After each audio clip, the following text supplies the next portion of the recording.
jebe dra no par jebe ge dharba dhan tham je kempe bardu jobra jeba tham je ge se jebe manam kharang nyampe sen chen tham je deva dhan den thungao dang zhe ne de la na me ba yang Dabara sobe janju rinpo je tombara cho dala thangwa jebe tra nopar jebe geng tharpa dang tham je kempe pardu chopra jeba tham je kisu jebe ma nangka dang nyampe sen chen tham je dewa dan den tungya dang zhe ne de la na me pa yang Dabara sobe janju rinpo je tombara jo dala dangwa jebe dra nopar jebe ge tarpa dan tam je gembe bardu jobra jeba tam je ge su jebe ma nangka dang nyampe sen chen tam je dewa dan de dunya dan zhe ne de la na me pa ya Dabra zobe janju rinpo che tombra jo de che du sama genki bardu longa yizum ge wala go ma shi bardu longa yizum ge wala go du dering ne sunte ne ma Santa samye bardu lunga yisum gewala go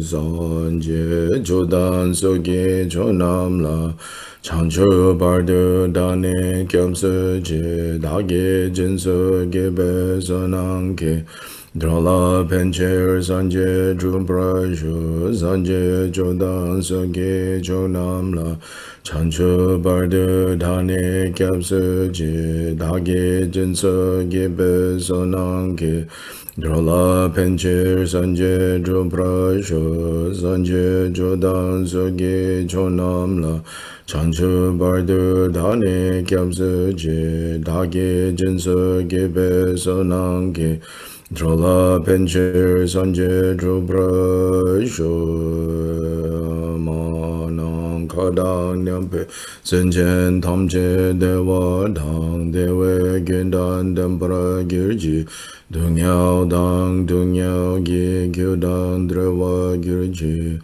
dungyao mepe dewa dang me drewa girji niring chadang nidang drewa Tanyang la nebra gyurji manang kadang nyampe senchen tamje dewa dang dewe gyudan dembra gyurji dungyao dang dungyao gi gyudan drewa gyurji dungyao mepe dewa dang me drewa gyurji niring chadang nidang drewa Tanyang la nebra gyurji manang kadang nyampe senchen tamche dewa dang dewe gendan dembra gyurji dungyao dang dungyao gi gyudang dewa gyurji dungyao mepe dewa dang me dewa gyurji Niring chadang nidang dewe tanyang la nebra gyurji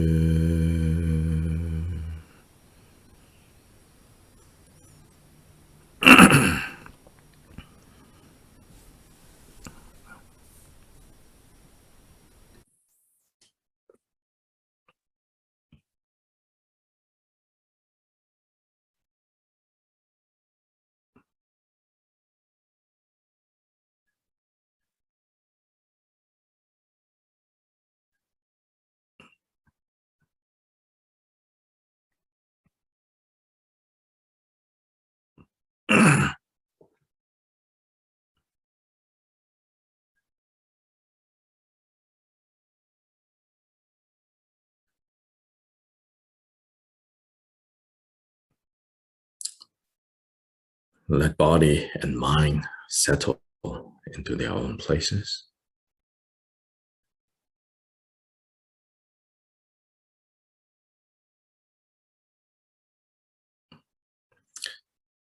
settling with awareness of body, brightness of mind.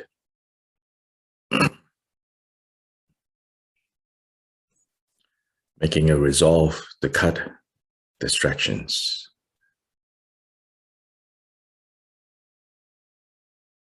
Making a resolve to set down, put down distractions of mind, fidgeting of the body, and let both body and mind be still.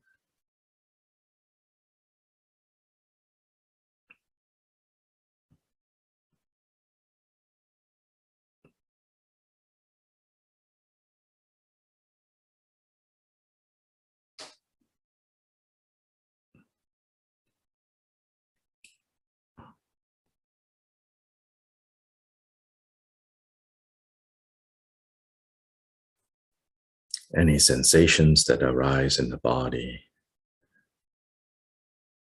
resist reacting to it, whether mentally reacting to it with attachment or aversion, or physically trying to adjust this or that.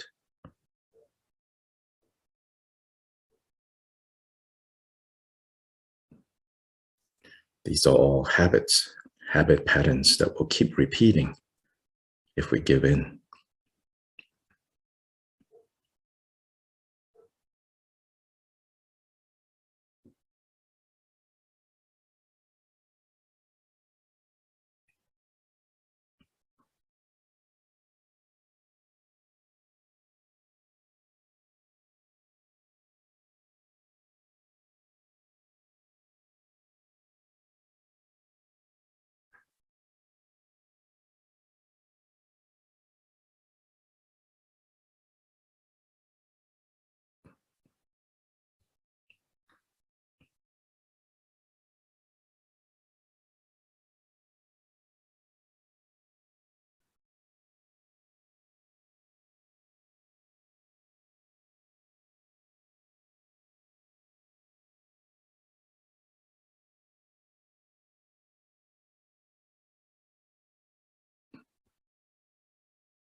In all the worlds of the 10 directions reside Tathagatas of the 3 times. Before each of you, lions among humans, I prostrate joyfully with body, speech, and mind. By the power of this aspiration to noble deeds, all conquerors appear vividly in my mind, with as many bodies as there are atoms in all lands. I prostrate to all you conquerors.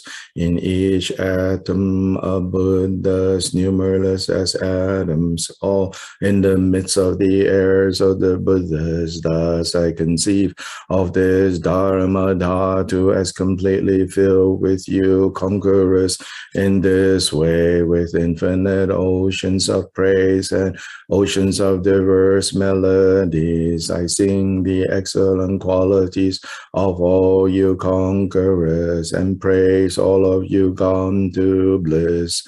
With the best flowers and best garlands, best music, ointments, and excellent parasols, finest lamps and superior incense I offer to you conquerors, with excellent garments and best fragrances and sandalwood powder heaped high as Mount Meru, all wondrous offerings perfectly arranged.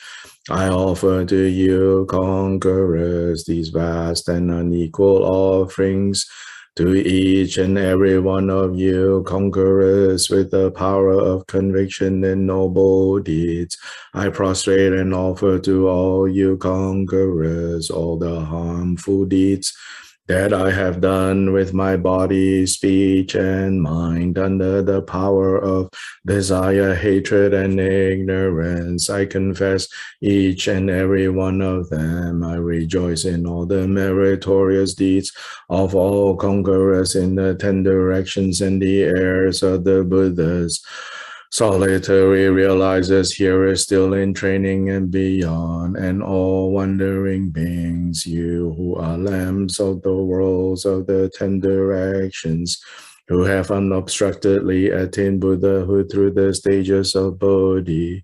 All you who are my protectors, please turn the axle wheel of Dharma with palms together. I earnestly beseech you who may intend to manifest final nirvana.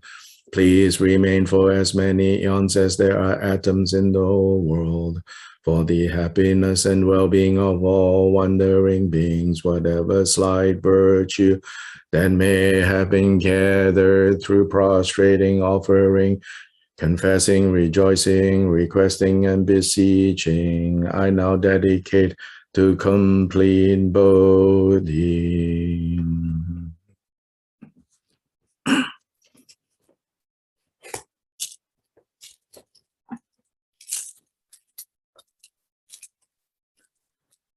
This ground sprinkled with scented waters and strewn with flowers, adorned with the supreme mountain and fog continents and sun and moon, I visualize as the Buddha land and offer it. May all wandering beings experience such a pure land. To the Gurus who possess the three kayas, I offer the outer, inner, secret, and thusness offerings with my body, wealth, and phenomenal existence. Please grant the unsurpassed supreme attainment, whatever slight virtue that may have been gathered through prostrating, offering, confessing, rejoicing, requesting, and beseeching. I now dedicate it to complete Bodhi. Om Guru Deva Dhaki Nirana Mandala Pratitya Soham. Please turn the wheel of Dharma of the greater, lesser, and common vehicles in accordance with the dispositions and mental capacities of sentient beings.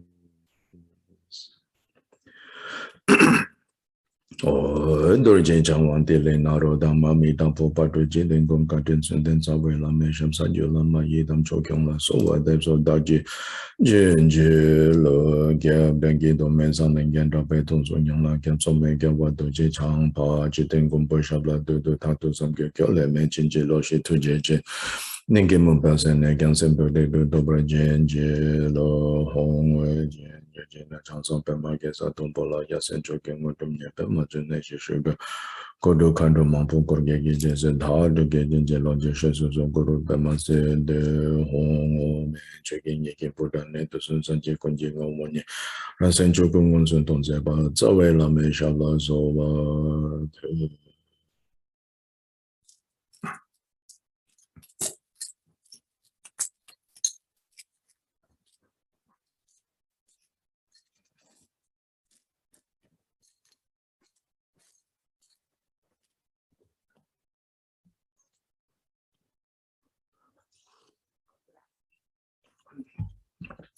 Good morning and good evening to everyone. So with regards to meditation, letting body and mind settle, right? We have to keep kind of improving on the ability for the body and mind to settle into a point of stillness so that neither body or mind are moving.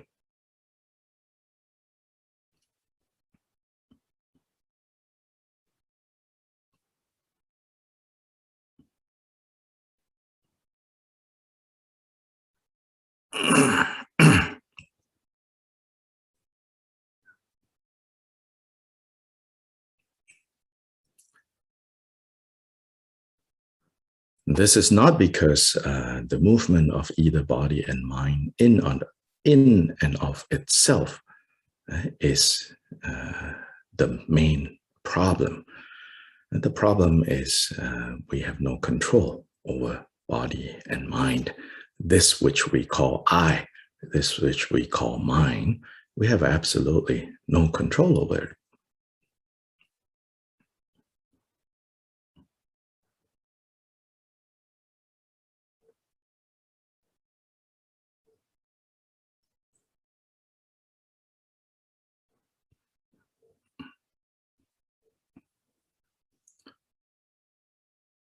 And when we have no control over body or mind, what is the real issue? Again, the issue is not because you are a control freak. You want to control everything. The issue is that when you have no control over body and mind, then again, right now, especially as beginners, then the body and mind tends towards the creation of unskillful actions.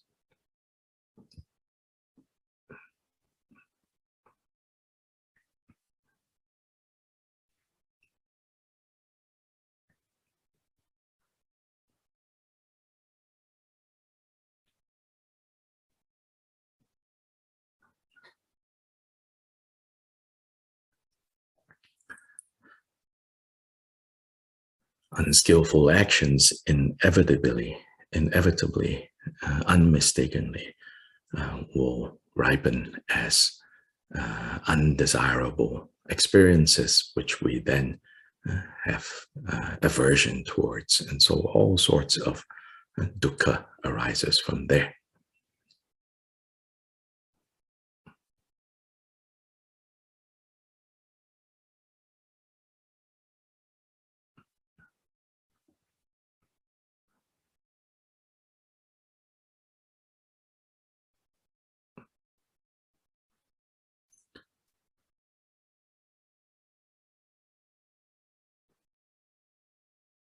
And due to no control over body and mind, even when skillful actions issue and result in pleasurable experiences which give rise to happiness, because of lack of control of body and mind, even that experience of happiness can become the cause for the next set of unhappiness, because attachment arises when pleasurable experiences arise. Then even the fruit of skillful actions somehow then becomes the condition for the arising for unskillful response, which then starts again another chain of aversion.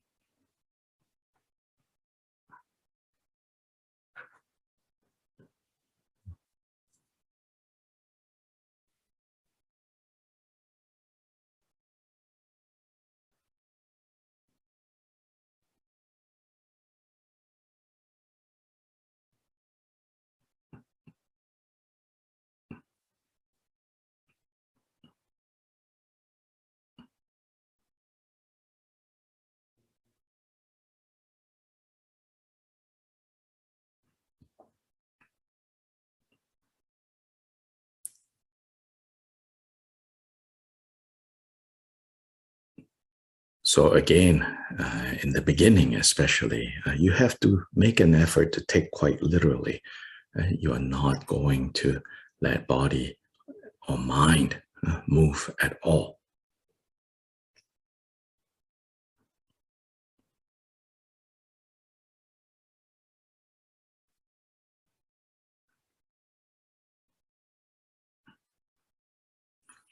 You cannot have the attitude of like, okay, I will be unmoving, I'll be relaxed until my body orders me around, until my mind orders me around, which is, essentially what we do.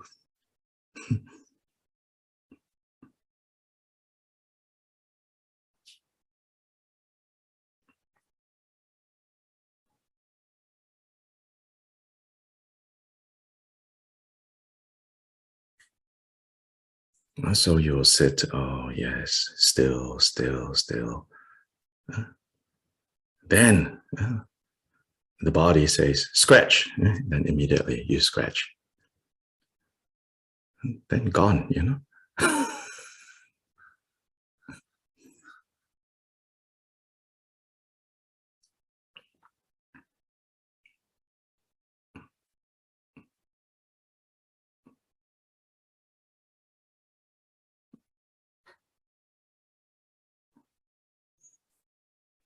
So maybe have a Zoom session recording yourself, you know, and you'll see how much you actually move.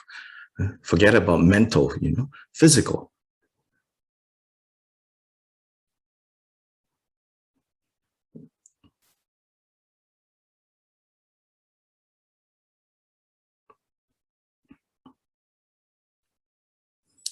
No coincidence. I can tell you, I can see, you know, no coincidence that when we are like chanting, hands putting like that, you know, majority of us are content not to scratch, not to do anything. Then when you are actually trying to quiet body and mind, oh, it turned into like a monkey.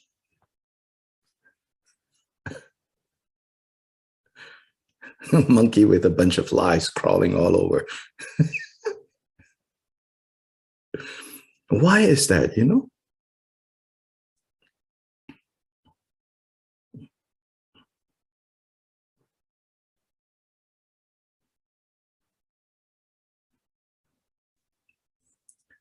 And this is the monkey, so to say, telling you, I am in control, not you. Don't you try.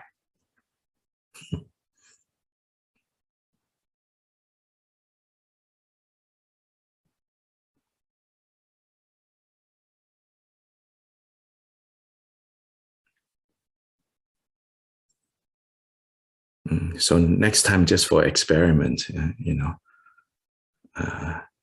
when you want to sit quietly, you know, just for experiment, you say the hands, you know, I'm going to sit on my hands. There's a lot more, the awareness becomes sharper now because you know what you're trying to work on overcoming, which is the instinctive moving of your hands. Just sit on your hands, you know, and say, no, I'm not moving.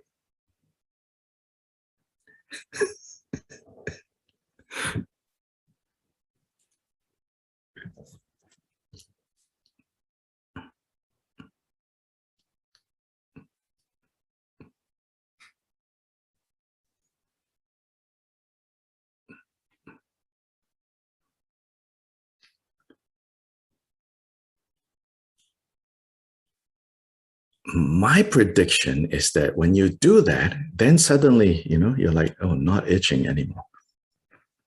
Because again, it's the monkey mind.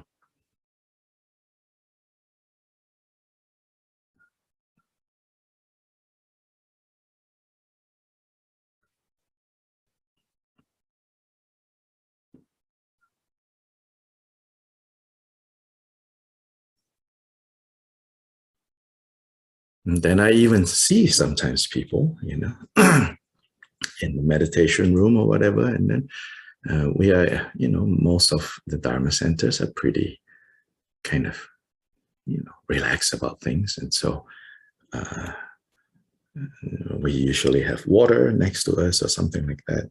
Then even in the middle of sitting meditation where, you know, the instruction is now temporarily train body and mind to be still, right? In the middle of that stillness, you know, people will pick up the water and start drinking. If you're lucky enough, you're not going to be stranded in a desert where even if you want to drink, you can't drink.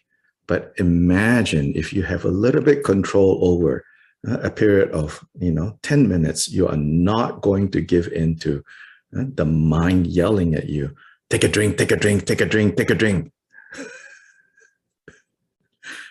Develop some ability to say no.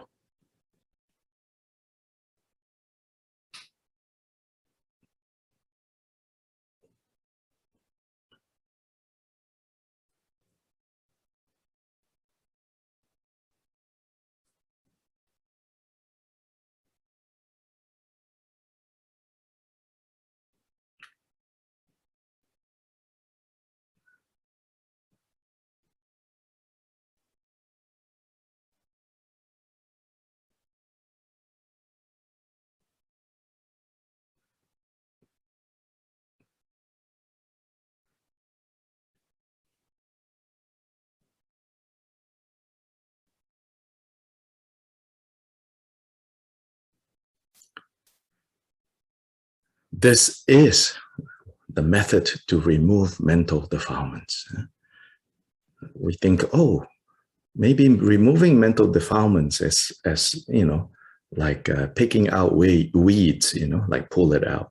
No, actually, the first step to pulling out mental defilements is developing the ability to say, no, quiet.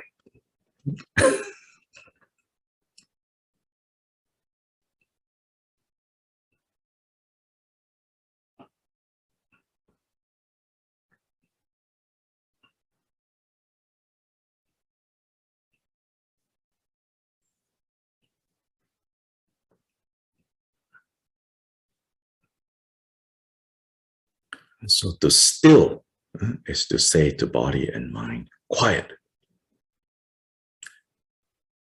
When this quiet, when this stillness becomes deeper and deeper, then the next step, the actual removal, is the result of special insight, is the result of seeing and understanding its nature. Then its hold on you goes away as a preliminary step. And the final step is it's relinquished. It's left behind.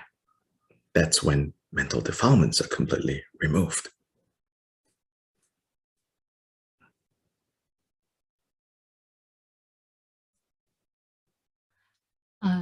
Sorry, Dr. Lai, I missed certain part. When the stillness become deeper, then the special insight. Can you hear me? Again? Just now you said, when this stillness become deeper, then the special insight. Yes, arises. What needs to be developed. And in developing special insight, preliminarily, is that the mental defilements that arise at that point, they have no hold on you. But that still isn't the complete fruition of the path. Complete fruition of the path is when they don't arise. They are relinquished right at the beginning.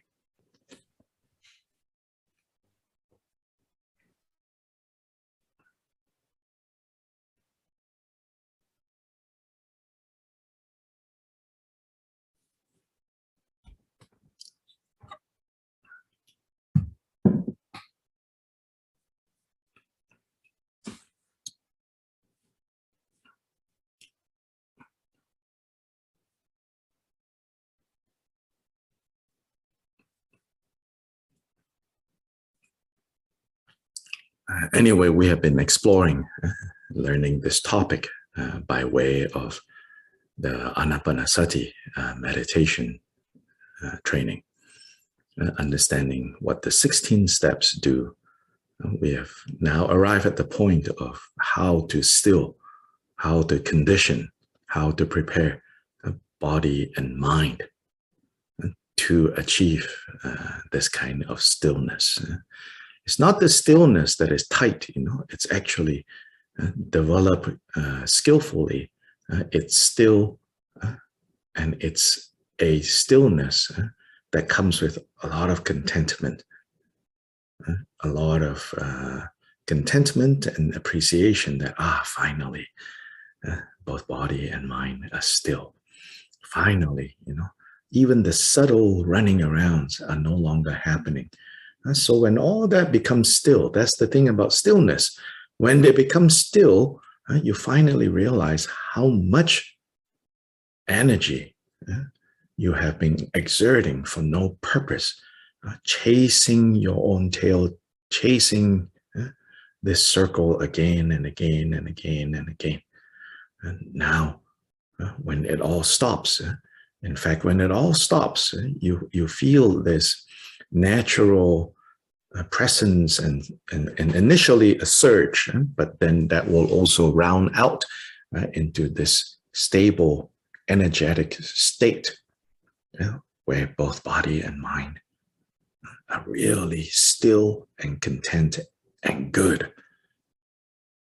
Then we begin to take it in the direction of seeing the nature of what body and mind is.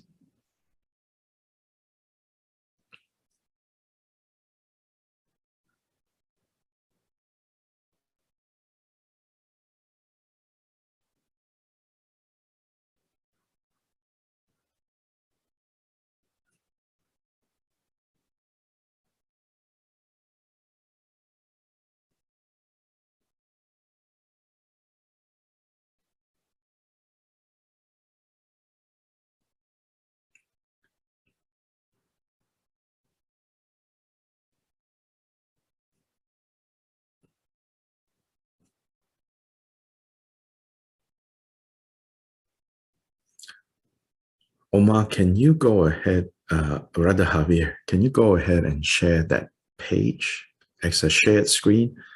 And I want you to show people, at least on the computer, those who are able to download the sound file, point that out to them.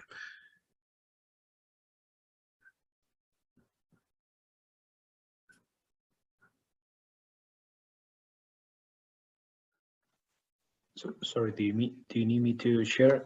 Yeah, share screen of mindfulness of breathing, that page and all the Oh, recordings. Okay. Point out to people the video and the audio and how audio can be downloaded. Okay, sure. Yeah.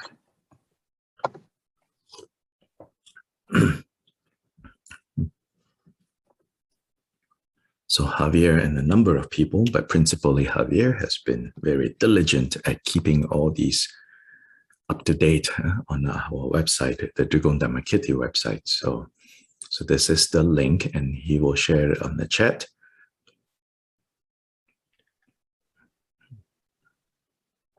So yes, as you can see here, we can take a look at the videos, and below there is an audio file that is shared without pauses during the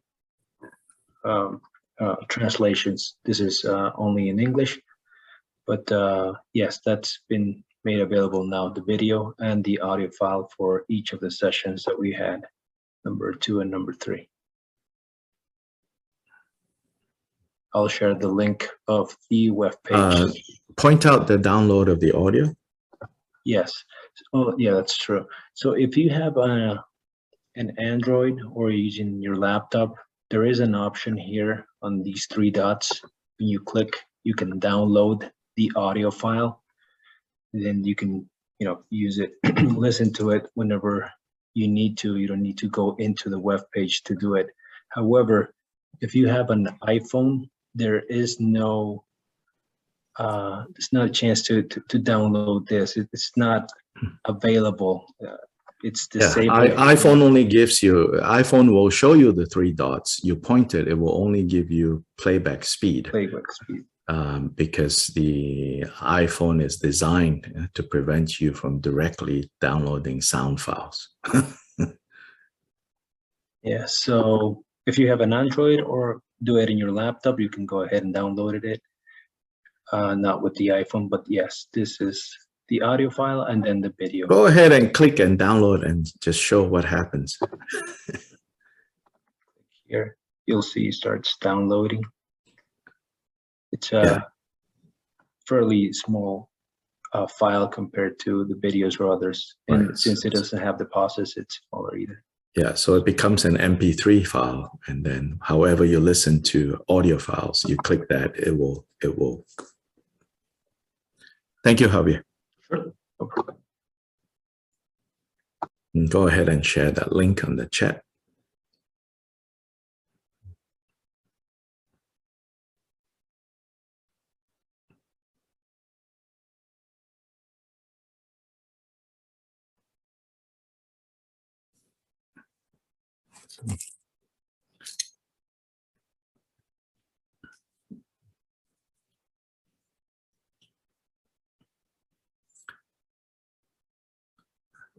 I believe that the Spanish translation is being recorded. So at some point, we will upload the Spanish recording for the Shravasti meditation as well.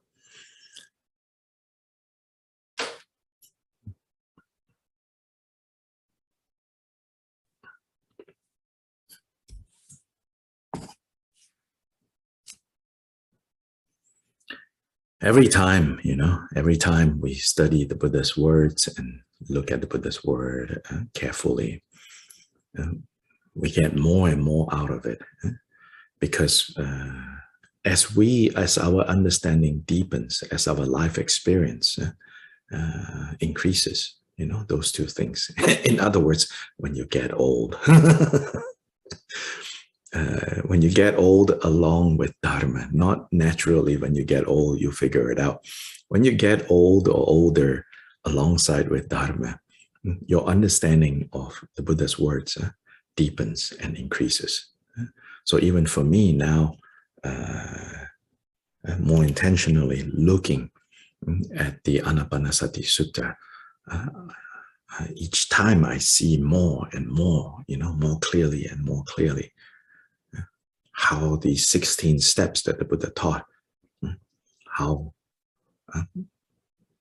a first look is very deceptive. It seems like, very simple at first look. Or at first look, it looks like so simple that you that's not possible. Like how do you feel joy now? How do you feel happiness now? You think that, this is not possible, or not practical. But with experience, with time, when you look and it becomes more and more like makes sense, you're like, oh, wow, this is how it works, So you really see the profundity, the skill that the Buddha had in imparting these instructions to us.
Part of the skill and the profundity includes the fact that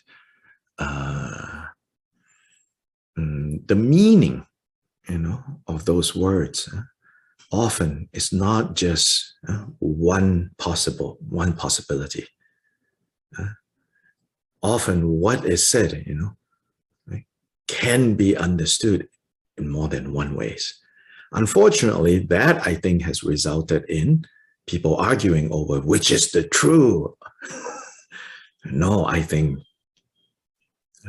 where it is imprecise, I trust that it is deliberate imprecision. Now, this is not just blindly based on faith, especially now. There are different versions, the original in Sanskrit, the original in Pali, the Sanskrit translated a few times into Chinese, the Sanskrit translated into Tibetan. So now with, modern technology and the world has become such a small place, scholars have pulled all these together. Then when you can look at the text, you can see a certain consistency, consistently imprecise over here. When you see more than one case of the imprecision, that you can quite safely say, yes, it's intended to be like this. Because then not only that, so that's on the textual study part. Then on the experiential part, you will see that In fact, the different kind of meditating groups that are arguing over, no, this word only means this and this word only means that. When you look at both sides, you see that people practicing the two different ways have become better people, have become more clear, have become more calm. That's the evidence that, well, both works. Then why are you arguing now? Oh, you're arguing because you want to increase your lineage, your fold, your interpretation. Oh, then that's just, just leave that alone.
Okay, now Shantideva, chapter on diligence.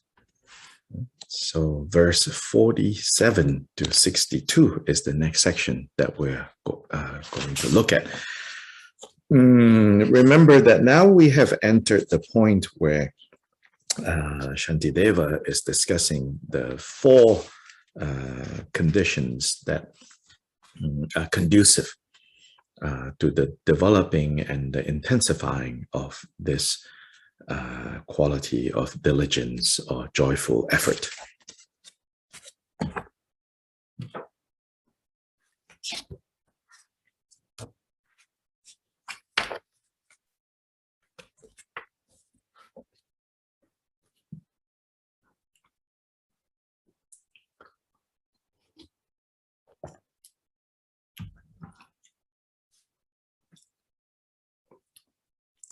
Verse 32 is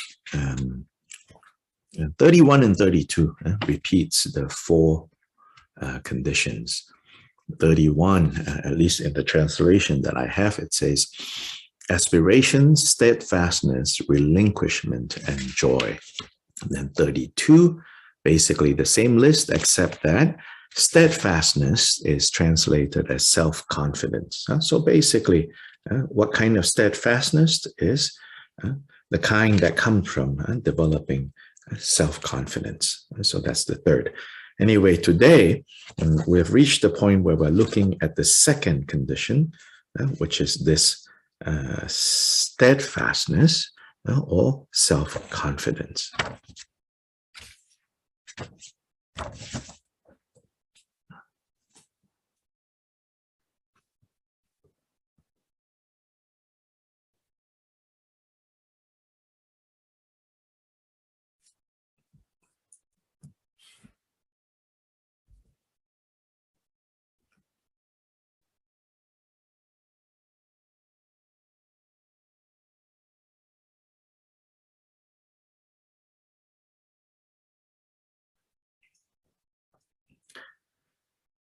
So let us read this section.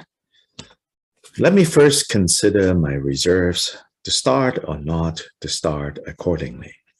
It might be better not to start, but once begun, I should not then withdraw. For if I do such things, the pattern will return in later lives, and sin and pain will grow, and other actions will be left undone, or else will bear a meager fruit. Action, the afflictions, and ability, these three things to which my pride should be directed, I will do this, I myself alone. These words define my pride of action.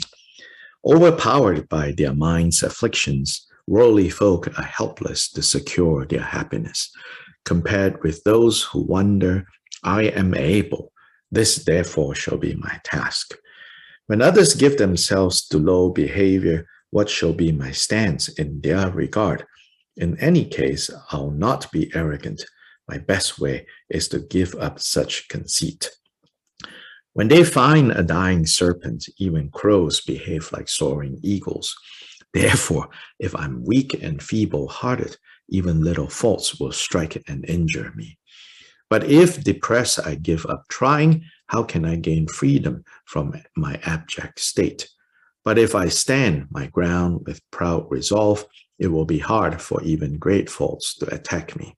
Therefore, with a steadfast heart, I'll get the better of my weaknesses. But if my failings get the upper hand, my wish to overcome the triple world is laughable indeed. I will be victor over all, and nothing shall prevail and bring me down. The offsprings of the lion, the conqueror, should constantly abide in this self-confidence. Those whom arrogance destroys are thus defiled. They lack self-confidence. Those who have true confidence escape the foe, while others fall into the power of an evil pride. When arrogance inflates the mind, it draws it down to states of misery, or ruins happiness should human birth be gained. Thus, one who is born a slave, dependent for one's sustenance. All feeble-minded, ugly, without strength, the butt and laughing stock of everyone. These ascetics puffed up with conceit. If these you call the proud, then tell me who are wretched. Those who uphold pride to vanquish pride, the enemy, are truly proud, victorious, and brave. And they who stem the increase of that evil pride, perfect according to their wish, the fruit of victory for beings. When I am beleaguered by defilements, I will stand and face them in 1,000 ways. I'll not surrender to the host of the afflictions, but like a lion, I will stand amid a crowd of foxes. However great may be their peril, people will by reflex guard their eyes. Likewise, I, whatever danger come, must not fall down beneath defilement's power. Better for me to be burned to death, and better to be killed, my head cut off. At no time will I bow and scrape before that foe of mine, defiled emotions. Thus, in every time and place, I will not wander from the wholesome path.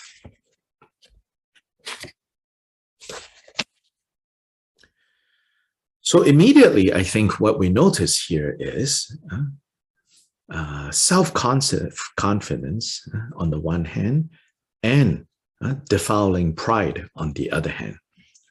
So these two are closely related. However, whatever terms we want to use to describe them, I think often, at least in my experience, the two seems to be mixed up, self-confidence and pride. The two seems to be mixed up. Yes, because pride is identified as the near enemy. That means an enemy that resembles a friend, near enemy. So pride is the near enemy of self-confidence, steadfastness. So self-confidence or steadfast, that means not turning away from what we have decided that we will do, not losing heart, confidence. So having confidence can easily slip into defiling pride. So these verses here, Shantideva immediately addresses that issue.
So 47,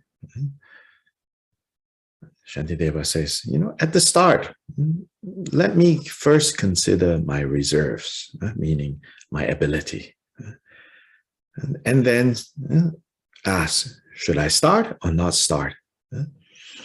This verse 47 and 48, I think we can apply, to not only like to the task of arousing bodhicitta, becoming a bodhisattva, and finally becoming a Buddha, which is the main context of this text, right? But 47 and 48, I think we can apply into other areas of how we make decisions, how we stick with our decisions. I find it very helpful and helpful in that Shantideva points out, how we derail ourselves. So he says, so first we should consider to start or not to start. It might be better not to start, he says, but once begun, finish it.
Because if we don't, as 48 tells us, this pattern, this habit will continue. So this pattern or this habit will continue, which is we will begin a whole bunch of things and we will never finish. I think if we look into our life right now, I have to say some of us are more prone to this habit than others, but none of us are cannot recognize this pattern. I think to different degrees, we can all recognize this pattern. Some of us within this lifetime have actually worked away from feeding this habit. So it's possible and it's necessary. And not only, right, we'll repeat this pattern of starting things and not finishing things. It also tells us, the last two lines of 48. Meanwhile, then, other actions that should be done because we are burdened by these undone things hanging over our head. So it is actually taking energy away from us and burying us with like guilt, burying us with regret. It will impede our ability to do the other things that needs to be done.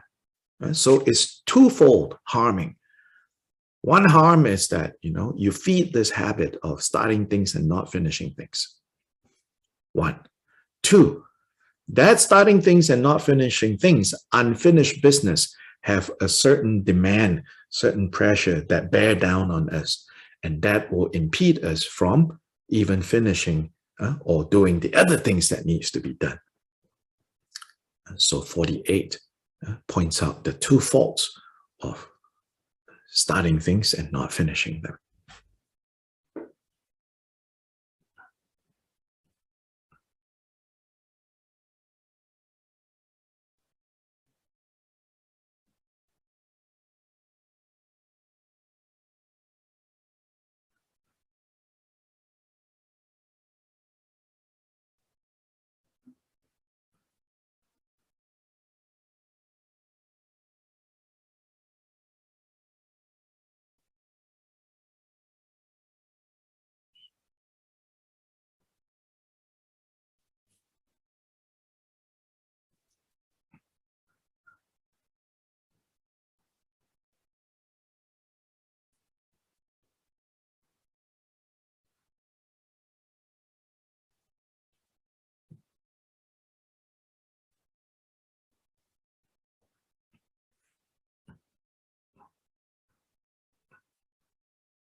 So Shantideva doesn't say this in judgment, and you should also not turn this into judgment, judging yourself harshly.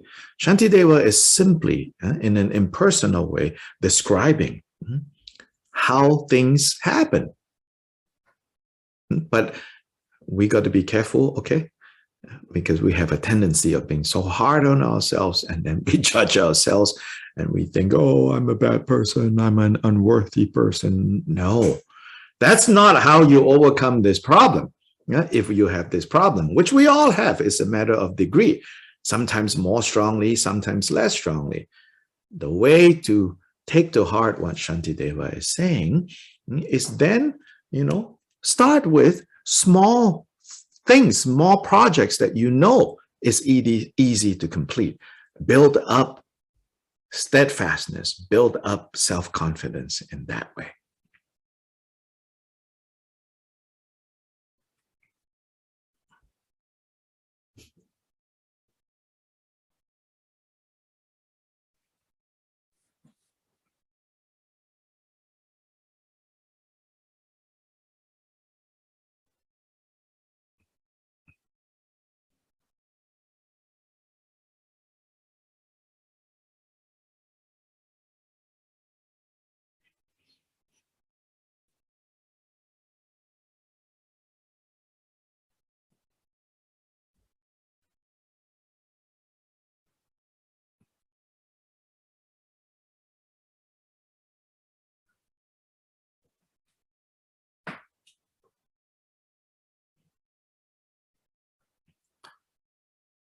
So then whatever little tasks, that you're able to accomplish, don't mindlessly accomplish.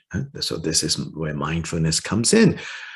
So you accomplish even little task, like, very good. So examples are like, so if you have a formal shrine, you say, okay, every morning I'm going to do to fill the water bowls, and every evening I'm going to empty the water bowls and dry them. Remember that the practice isn't just putting the water bowls out and emptying the water bowls, but rejoicing in, success. Filled the water bowl this morning. And then in the evening, success. Emptied the water bowls as I said I will. So build up confidence in little tasks. And then you tackle the bigger things.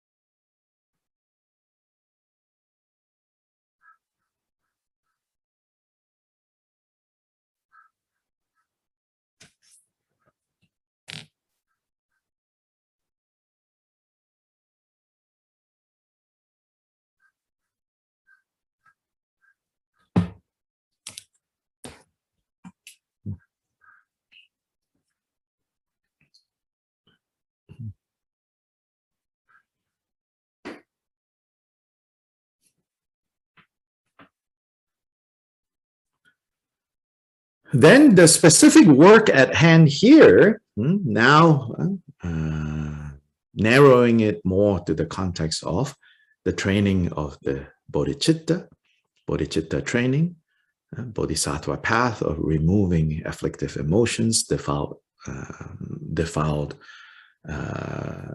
mental defilements, right?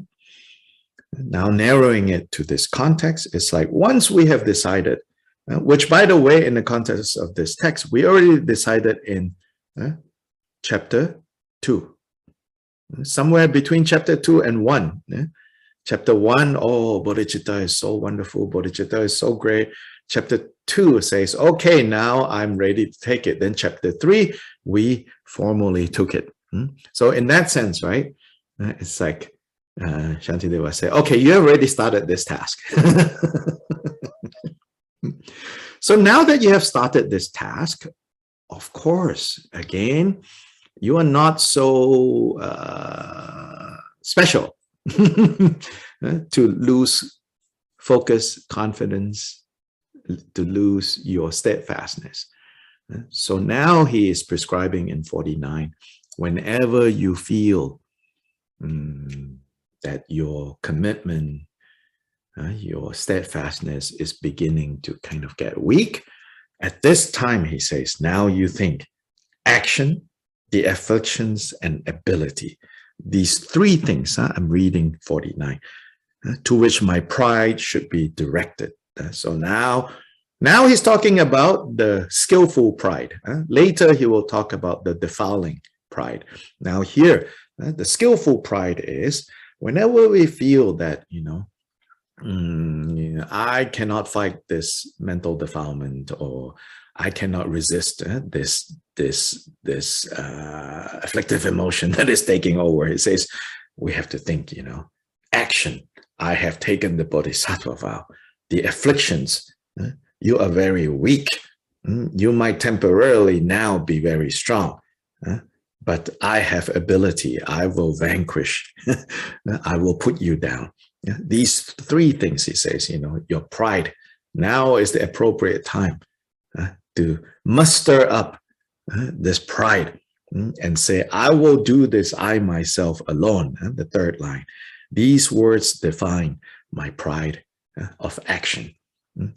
Acting to not let the mental defilements have the upper hand.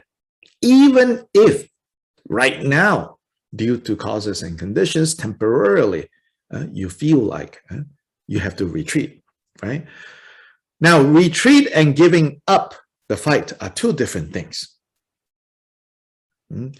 So in our state of not being clear yet, not have much ability yet, sometimes we feel like we have given up.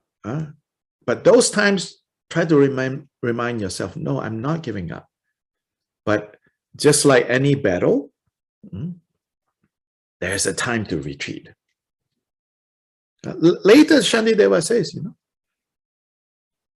actually, no, I think we already saw that earlier somewhere. He says, sometimes it's necessary to retreat and come back to the task.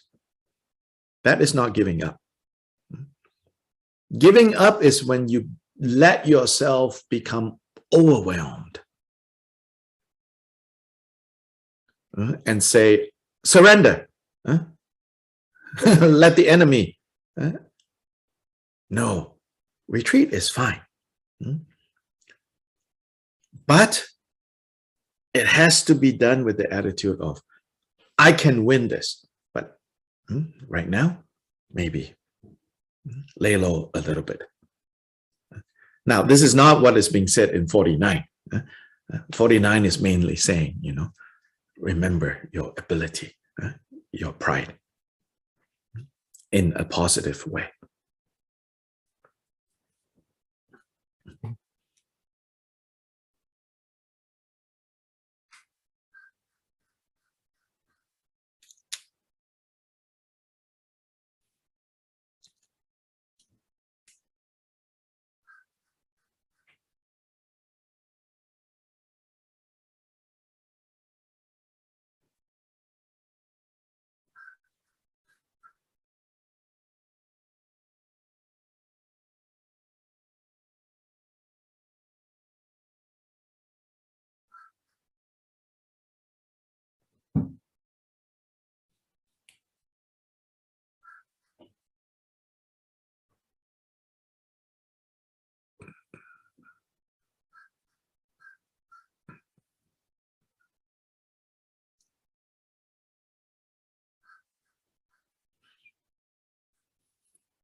So this is in contrast to what is described in stanza 50.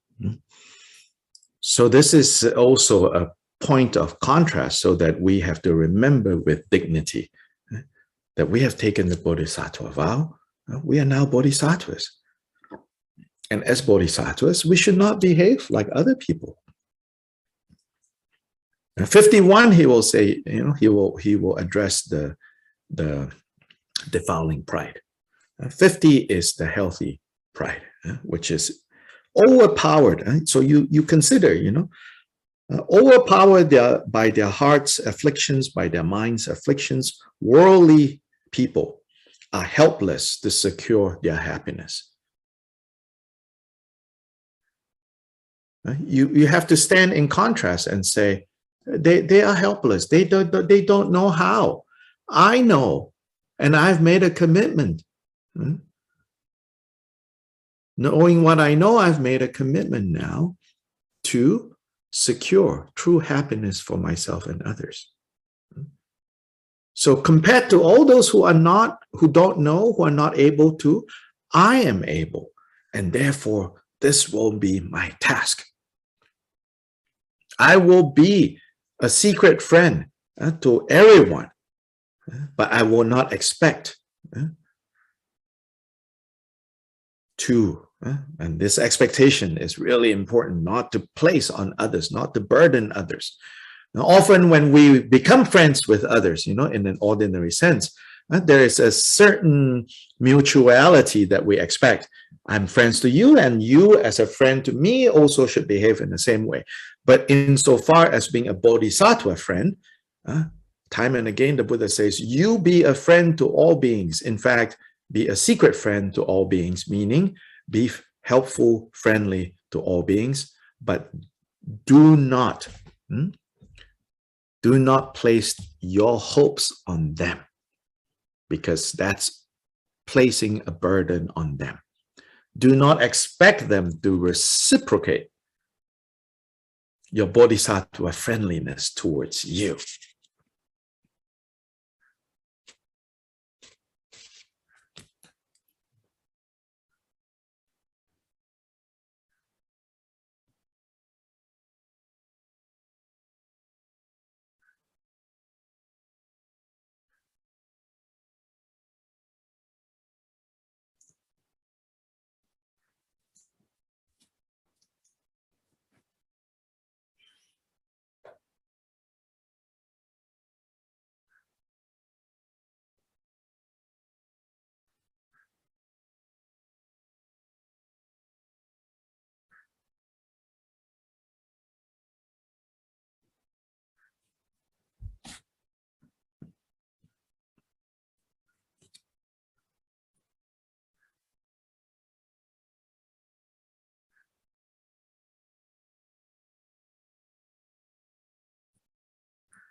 Okay, now let's take a short break.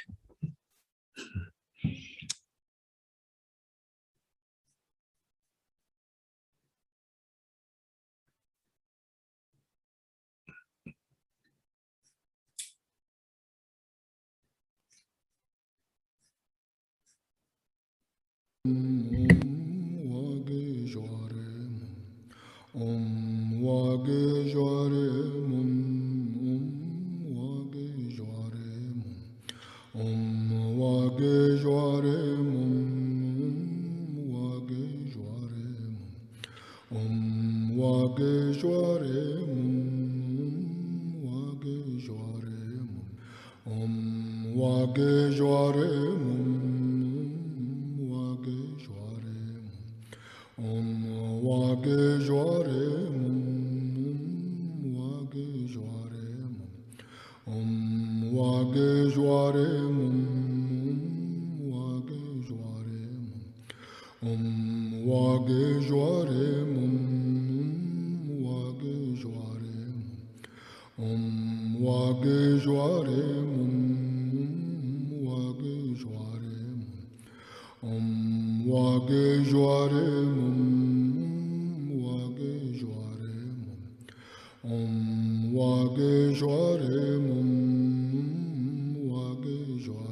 So this kind of kind of pride, so to say, or self-confidence, confidence. In fact, in the practice of taking the bodhicitta vow, as sometimes you can do as a daily practice, or even a weekly or monthly, to kind of renew your bodhicitta vow taking. In that tradition, which is kept in the Tibetan tradition, in the Chinese tradition, taking the vow is more like a one-time thing. Yeah? When you took the vow, then after that you just keep the vow. In the Tibetan tradition, a mini version of the ceremony that you went through when you formally took it, you are to kind of repeat that. And in that mini ceremony, I shared the text with you guys as a practice text. There, after taking the Bodhisattva vow, you recite some verses, actually from Shantideva, that says, you know, now I have been born into the Buddha's family. Now I am the heir to all the Buddhas, and therefore I shall not, right, let them down. I shall not sully their name, their good name, the good name of this family. So it's important that we remind ourselves like this, because it's easy for us, you know, some of us, you know, might feel like, no, I'm not special. I don't want to be, think that I'm so special and this and that. What do I know? You know, I'm like anybody else. That's good, you know. I mean, a lot of times I just feel like that too. You know, people say, oh, you teach Dharma so well, blah, blah, blah, all that. And it's like, what do I know? You know, I look around, you know, I'm just like anybody else. So yes, that's a good, you know, kind of attitude to have. But at the same time, it's skillful to and necessary to remember, you know, like, but wait, on the other hand, I cannot be like anybody else. I have to be different. As in, I've taken the Bodhisattva vow.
But not, oh, I've taken the Bodhisattva vow, I wear a different color robe, I should get front row seats.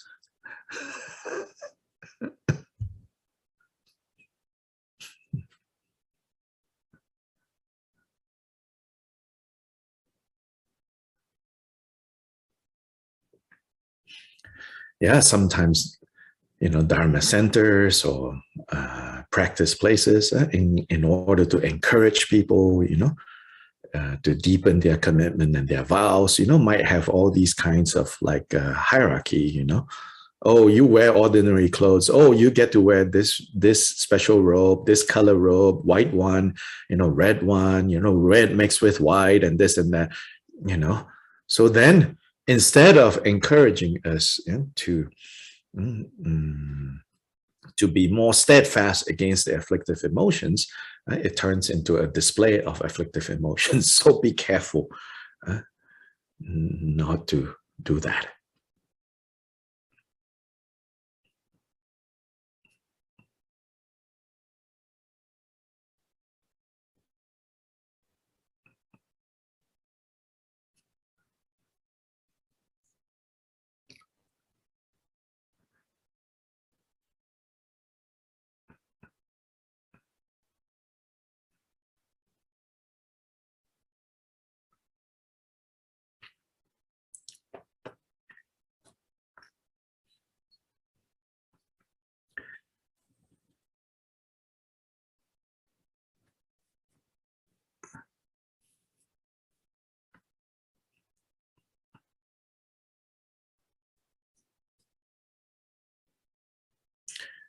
Actually, having taken the Bodhisattva vow, one of the attitudes we have to cultivate is everybody first, everybody else first before me. Everybody else should get front row seats.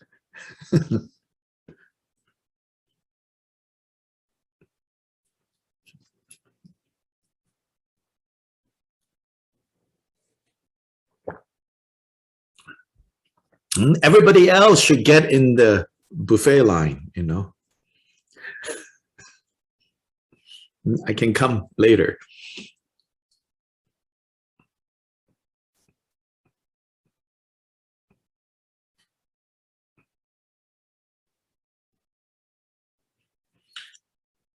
Now, of course, there are many practical reasons why you should be in the front of the buffet line. The point is that if you come in expecting, I've taken Bodhisattva vow, I'm special, my color robe is this way, I should be in front. If you have that expectation, then that's just feeding of the afflictive emotions.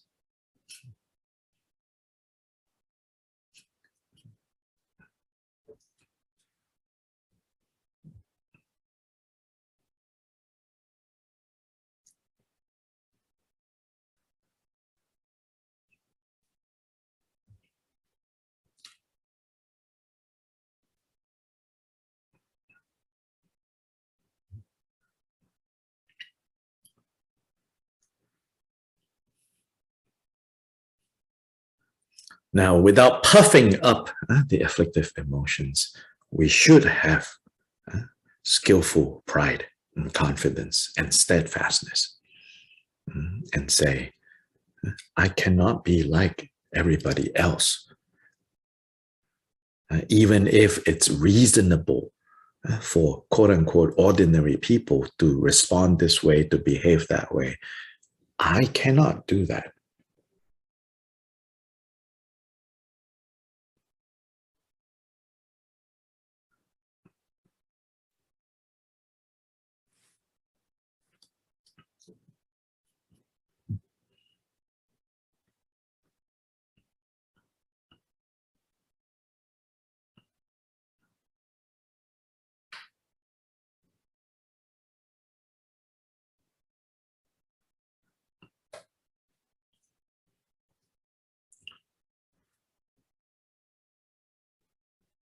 Yeah, I'm answerable to a higher, set of standards.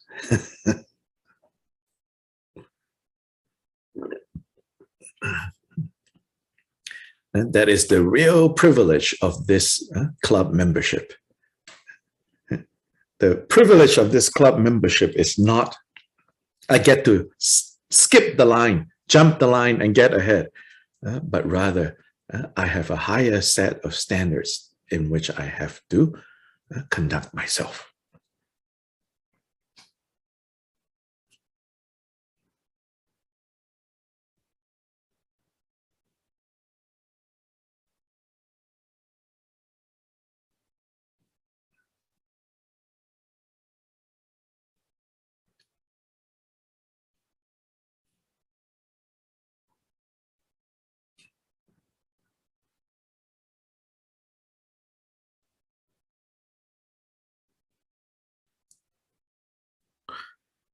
"51 says, when others give themselves to low behavior, what shall be my stance in their regard? How should I look at them? How should my attitude be towards them?" Shantideva says, in any case, I'll not be arrogant. Meaning, in any case, there here has the connotation of like, whatever the reasons that people are behaving in this quote-unquote low behavior, I should not be arrogant towards them. My best way is to give up such conceit. Now is where he says, self-confidence and steadfastness that we're talking about is different from arrogance and judgment. We might say, I have a higher set of standards that I have to abide, but we don't expect others to also do that. Especially when we see that they're not doing that, we should not have arrogance.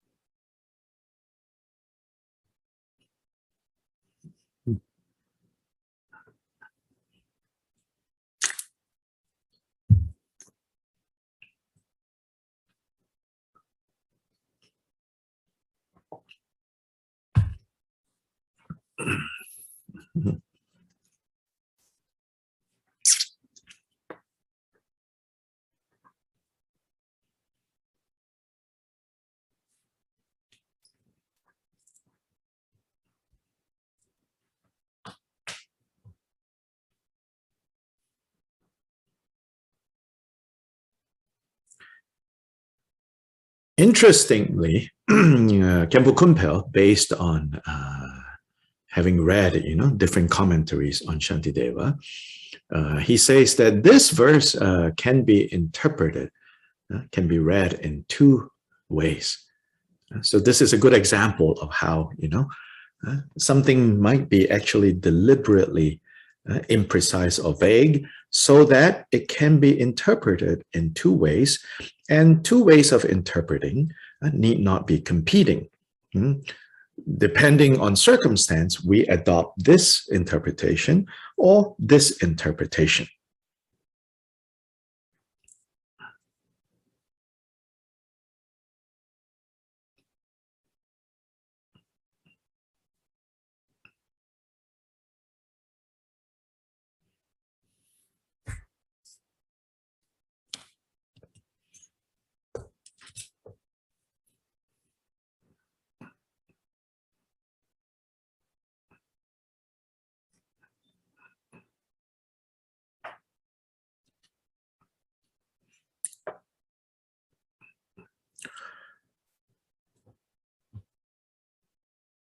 These two interpretations is based on how do you understand low behavior.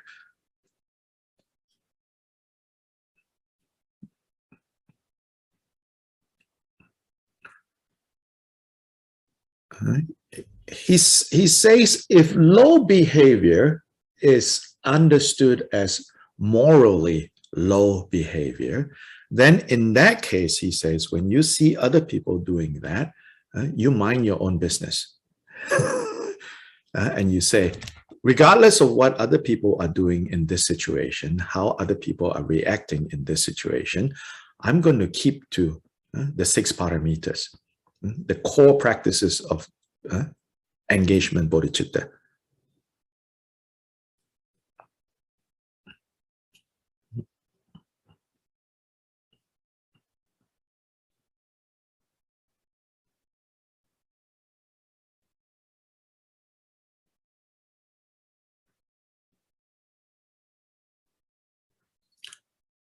You mind your business without judgment, without arrogance.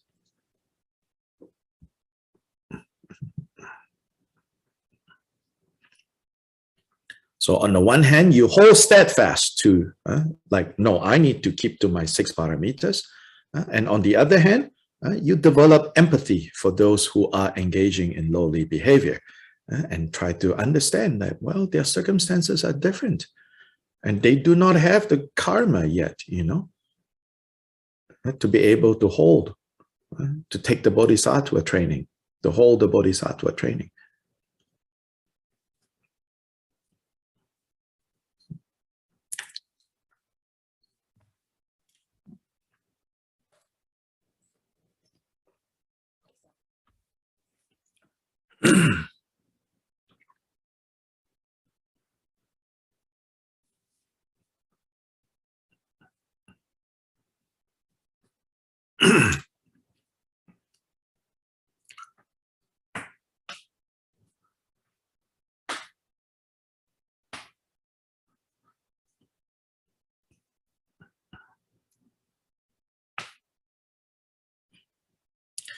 If low behavior is understood as whatever you think as not worthy of your attention, like cleaning, washing, sweeping, low in that sense, not morally low, but just, you know, oh, I'm such and such a person, you know, that's not for me to do. People like you know, you know, like your car is stuck in the ditch, you know, and everyone is pushing, and you're like, no, that's not me. Yeah. So he says, if low behavior is referring to those types of things, yeah, he says, then never think, you know, this is beneath me. Cleaning toilets, oh, this is beneath me. You should not stand idly by, and so this is no, my position, that this is not mine. Putting out chairs at the Dharma center, arranging things, oh no, I'm, you know, he says, no, you don't do that. You give up the arrogance, you go. Whatever it is that you think, you know, oh, this is not for me to do. That is when you should do.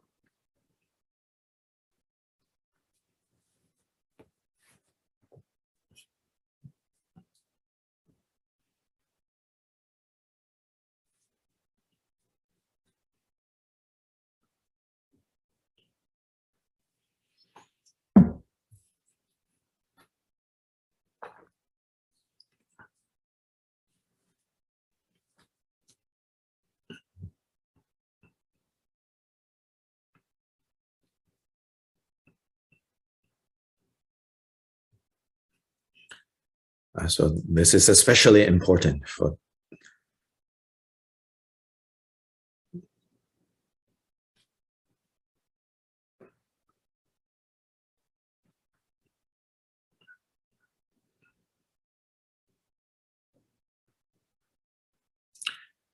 this is especially important for those of us who live in Asia and in Latin America, you know, because human labor is relatively cheap, you know.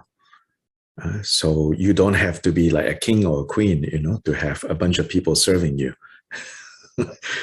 You have people cleaning your house, you have people tidying up your garden, you have people, you know, cooking your meals.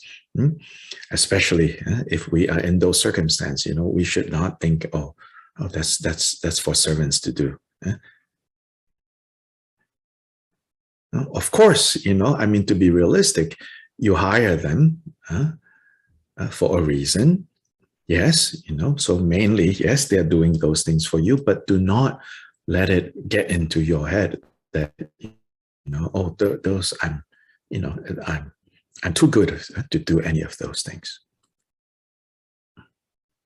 So whenever we can, we help,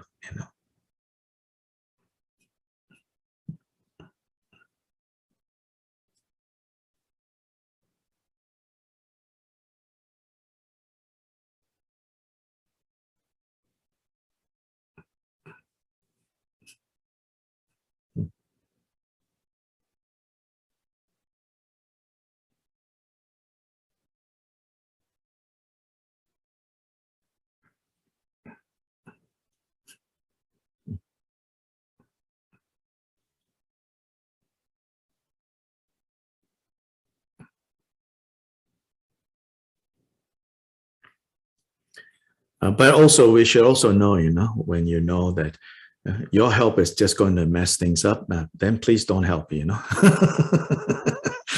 So like Maria Carmen will not go to the kitchen to try to help.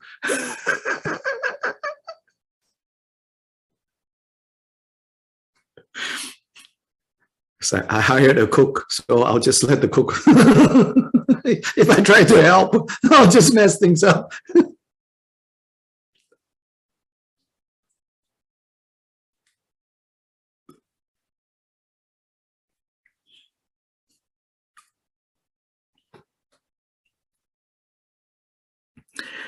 "52, when they find a dying serpent, even crows behave as if they are eagles." So here is saying, when we are weak and feeble-hearted, then even small faults, small mental defilements can strike in a big time and injure us. So we need to understand this.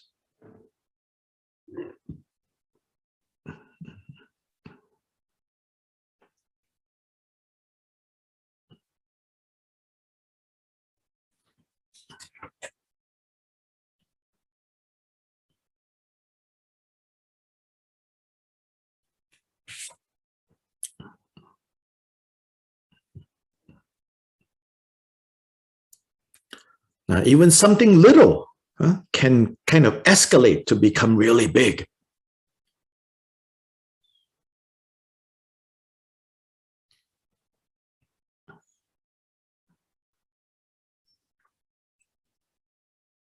So if you have like, just fresh snow that is slightly wet, what that means is like it's perfect for becoming a big snowball that will flatten a house. If at the top of the mountain, just a little rock falls off, it will start gathering more and more snow because the conditions of the snow is very good for becoming bigger, accumulating bigger and bigger and bigger. Suddenly, it's a big snowball that will flatten a house at the bottom of the valley. Likewise, even a small fault, if we become weak and feeble. How do we become weak and feeble in this context? It means when we don't have or forget wisdom, and we give up love and compassion. That's when we are weakest as bodhisattvas. We can be weak in so many ways, right? Here is talking about being a bodhisattva. We are weakest when we lose these two aspects of bodhicitta, right? Relative bodhicitta, the main emphasis there is love and compassion for all beings. Absolute bodhicitta is the wisdom of the wisdom that sees, that recognizes reality as it is. When we lose these two, or when these two become very low, then even small faults can turn into big problems. Conversely, if we have these two, the wisdom, and if we don't forget this wisdom, if we don't give up on love and compassion, even when big faults arrive, they can do little harm.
So 53 says, but if depressed, I give up trying. That means if, in the face of some failure, some setback, then we give up.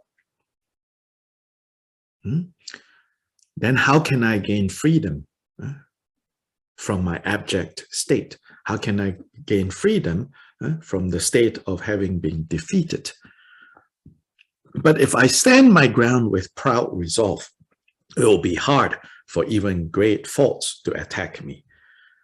And I stand my ground with proud resolve. Here, standing my ground with proud resolve means that ground should be the ground of these two aspects of bodhicitta. If I keep the wisdom, if I do not give up on love and compassion, then I will have this proud resolve. Then even great faults that arrive, I will know, I will have the ability to handle.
So therefore, with a steadfast heart, steadfastness, not giving up, then slowly, patience is necessary. Slowly, I will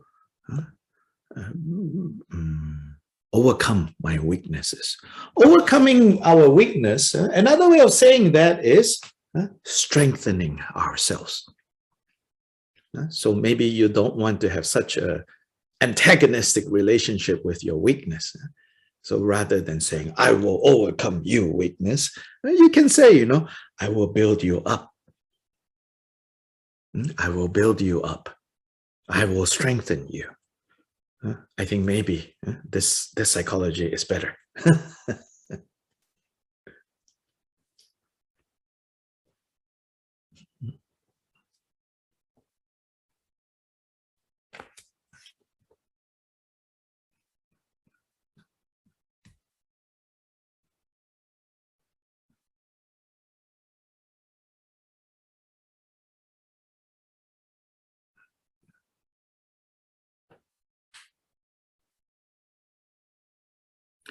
I remember that Shantideva is talking to a bunch of, macho monks,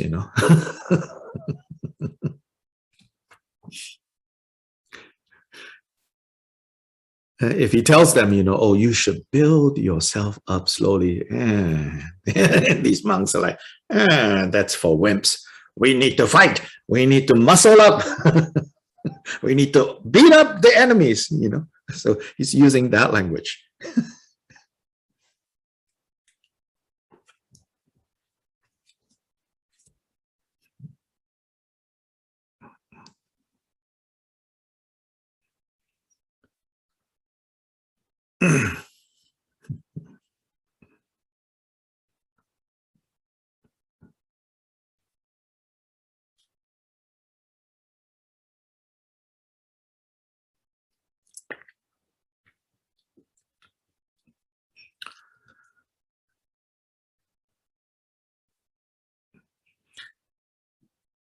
So verses 55 to 58, the language and the tone is using that, like don't be a wimp.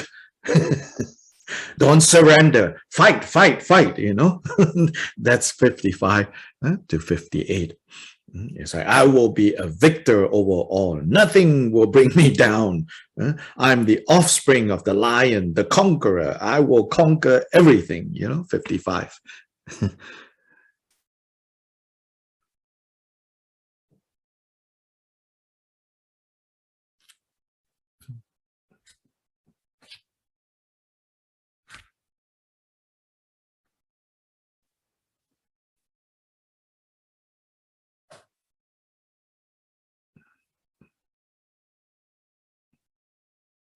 56 is an interesting verse, I feel. 56 says, those whom arrogance destroys are thus defiled. They lack self-confidence. So there it's suggesting that, again, that close relationship between arrogance and confidence. In fact, it's showing us that arrogance is the result of lacking true confidence. So when we lack true confidence, we have to overcompensate.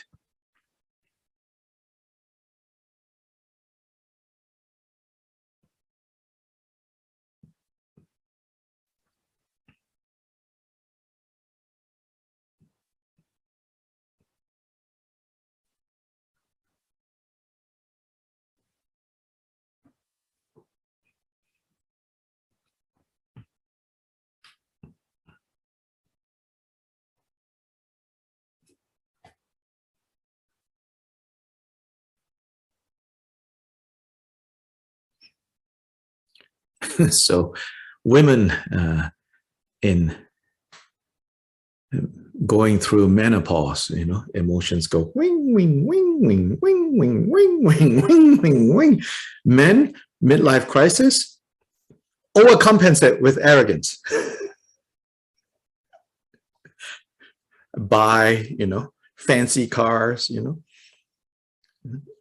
Then, of course, these fancy cars are usually very low, and then you have to like crawl out of your car, and still trying to have pride, You're too old to get into those cars now, but, you overcompensate, buy fancy sports car, when you're able to get yourself in the car, but can't get yourself out of the car, you're going to climb out of the car. Arrogance.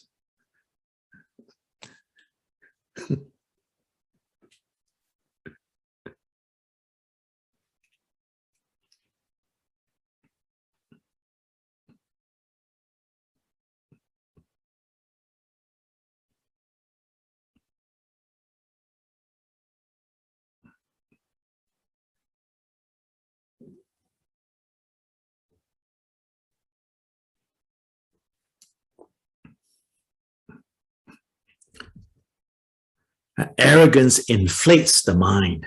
That's a good one. Verse 57. When it inflates the mind, that means it exaggerates in order to compensate for a deeper lack of confidence. Then, when that kind of arrogance, the defiling arrogance takes over, then it drags us down to states of misery.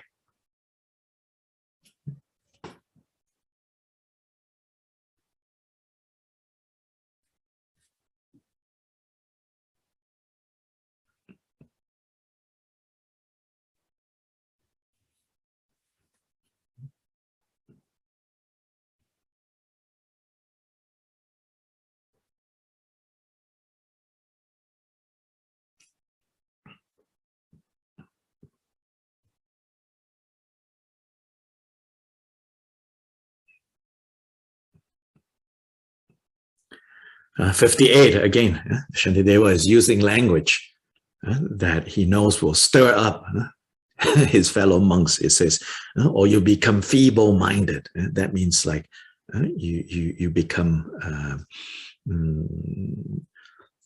you're not brave, or you become ugly, He's not saying, okay, that there's this real standard of what is ugly, what is beautiful. Yeah. So feeble-minded, ugly, without strength, the butt and laughing stock of everyone. So he says, and yet, these people think that, they are great meditators or great ascetics, puffed up with conceit.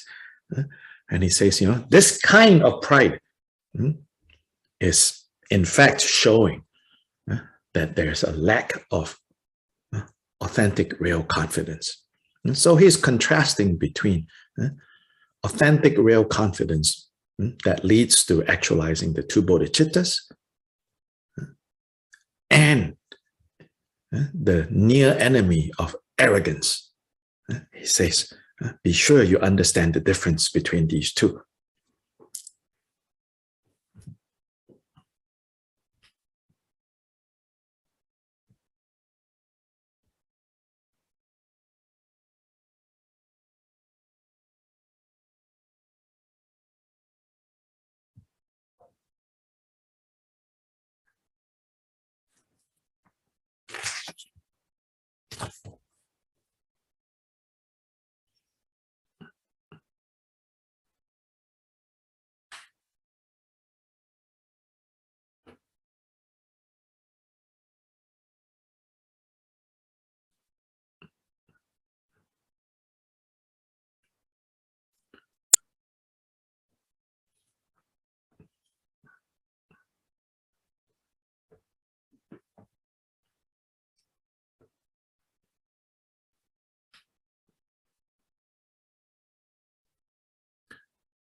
I'll say that 55 to 58, he is kind of appealing to his fellow monks, understanding how it might inspire and to some degree shame them.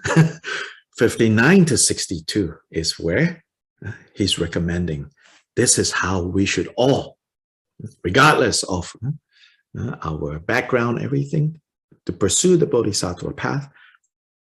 59 to 62. This is what the model should be.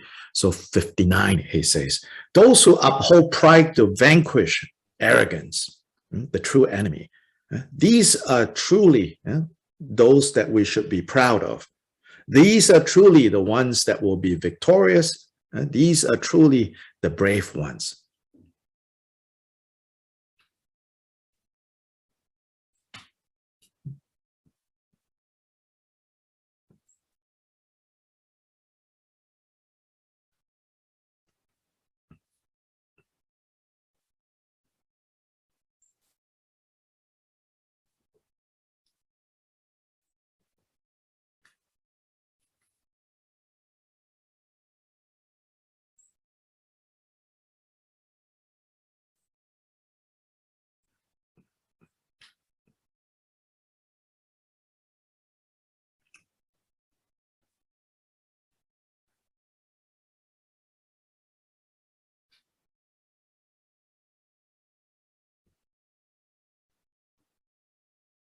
So in the Dhammapada, the Buddha said, even if you can conquer thousands on the battlefield, if you are a victim of your own afflictive emotions, then you are useless.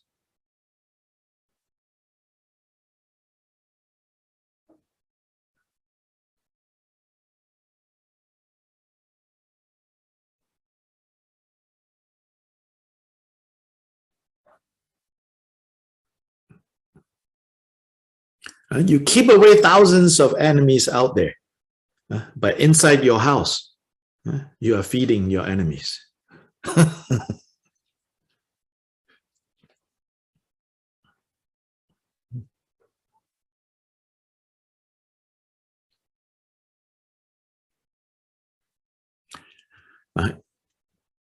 Instead, we should wage war against the mental defilements. So 60, when I'm beleaguered by defilements, when I'm surrounded by mental defilements, I will stand and face them in 1,000 ways. I will not surrender to the host of the afflictions, but like a lion, I will stand amid a crowd of foxes. And so you need to look at all your mental defilements and say, you are just foxes. I'm the lion. So this is true pride, he says, the skillful pride that we should have.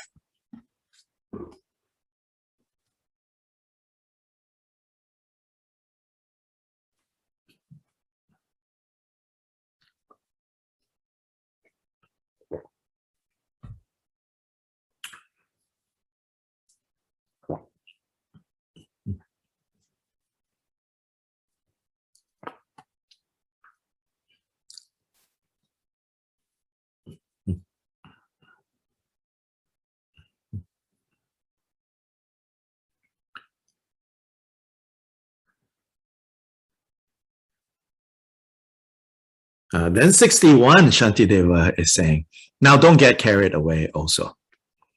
And don't be so proud until you don't know how to guard your own eyes. Meaning like the most delicate of our body, are our eyes. So say, yes, you should have pride. You should say, I'm lion, you are all foxes. But if it is like, again, if it is just kind of foolish pride, and you do that and you don't know how to guard your eyes, then you'll be in danger. So he says, although you treat the mental defilements as foxes, you always know to protect your eyes.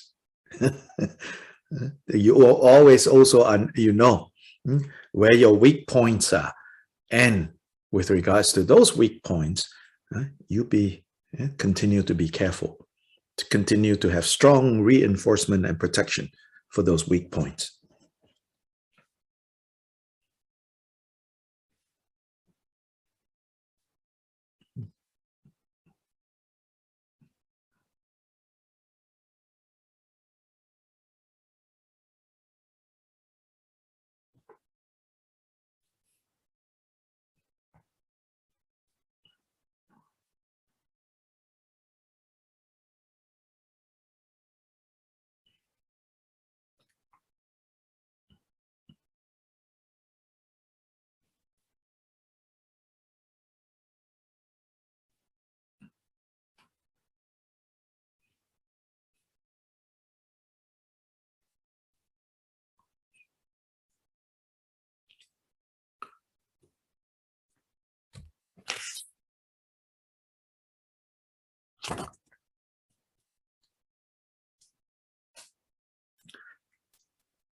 So the reasoning in 62, we have seen this before in the chapter on patience, which is basically Shantideva says, that, like, of course we think, oh, I don't want to be injured, like physically. But he says the physical injury is if you see the whole big picture, physical injury is just temporary. But to be injured by your afflictive emotions, that can have long-term consequences beyond this lifetime. So he says between the two, you should guard more carefully injuries caused by the afflictive emotions. He says, so at the end of verse 62, he says, at no time will I bow and scrape before the true enemy, which is the afflictive emotions.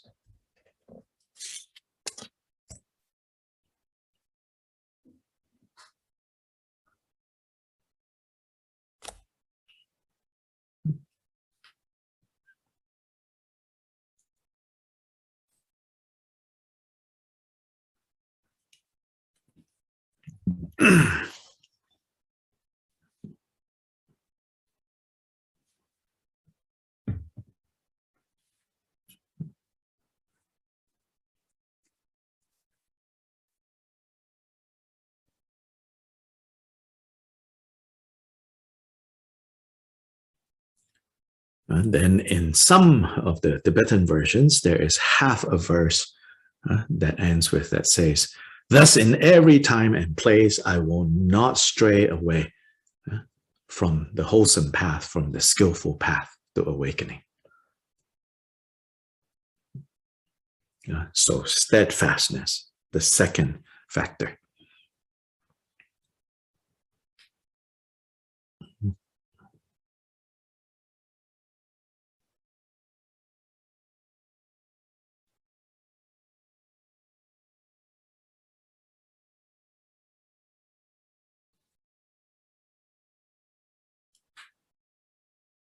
So here we finish the second factor. 63 to 66 is the third factor, which is the joyfulness part.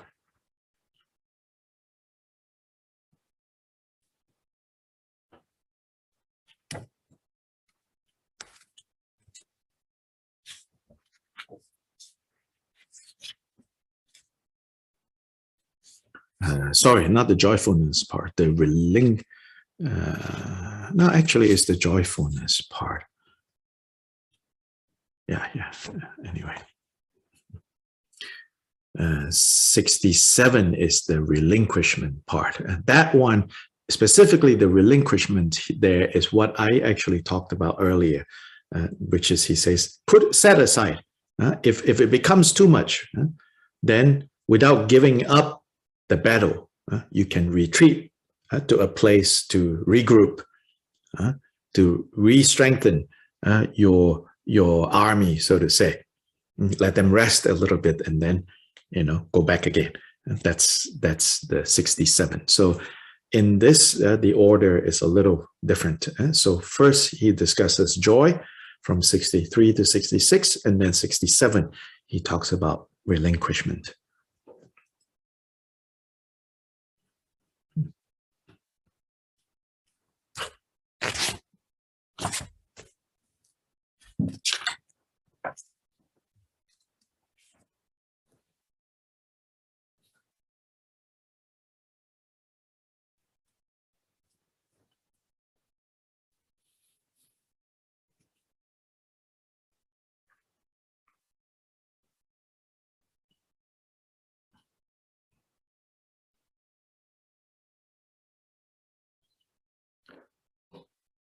So these four factors are sometimes also called the four forces. Then from 68 to the end of the chapter, Khenpo Kumpel identifies that as talking about the two strengths. Four powers, four forces, and two strengths. Dr. Lai, the two strength is from Later. It's not related to the four forces. It's just Khenpo Kumpel says from 68 on to the end of the chapter, two more things are discussed.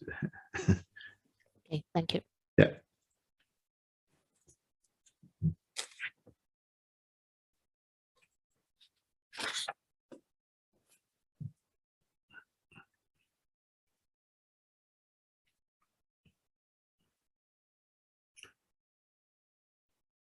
This is the style of a scholastic commentary.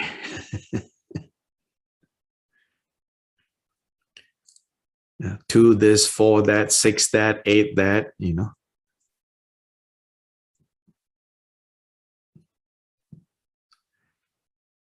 it's like, notes for teachers.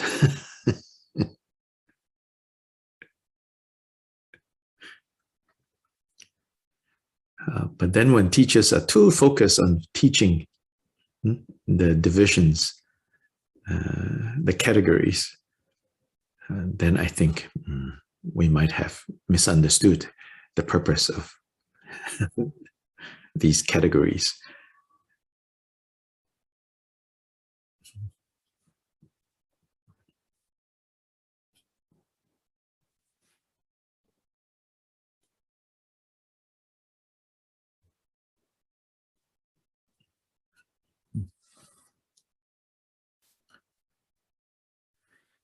Okay. So we do our dedication now. Yeah.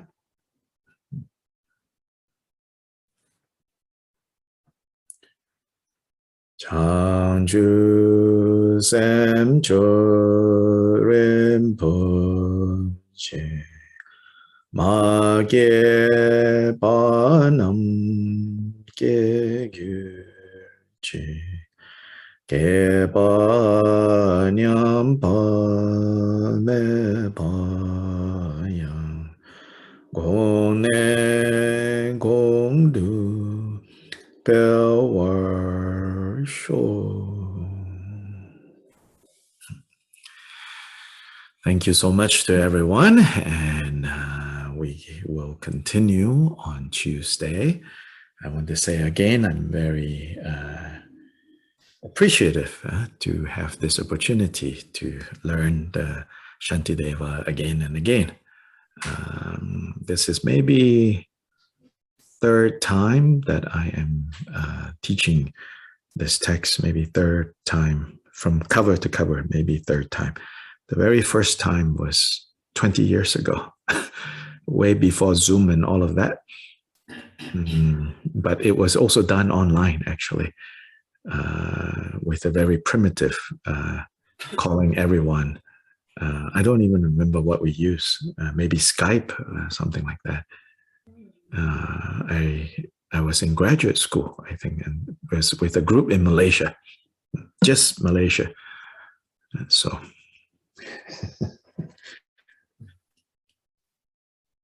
Gracias, Dr. Lee. Thank you, Dr. Lee. Thank you, Dr. Lee. Muchas gracias. Gracias. Gracias. Thank you. Thank you. Thank you, Dr. Lai. Bye-bye. Thank you, Claudia. Thank you, Wei Ting. Thank you, Antonio, our interpreters, our faithful interpreters. Good night, everybody. Bye-bye. Good morning. Gracias, Good weekend. Claudia. Yeah. Bye-bye.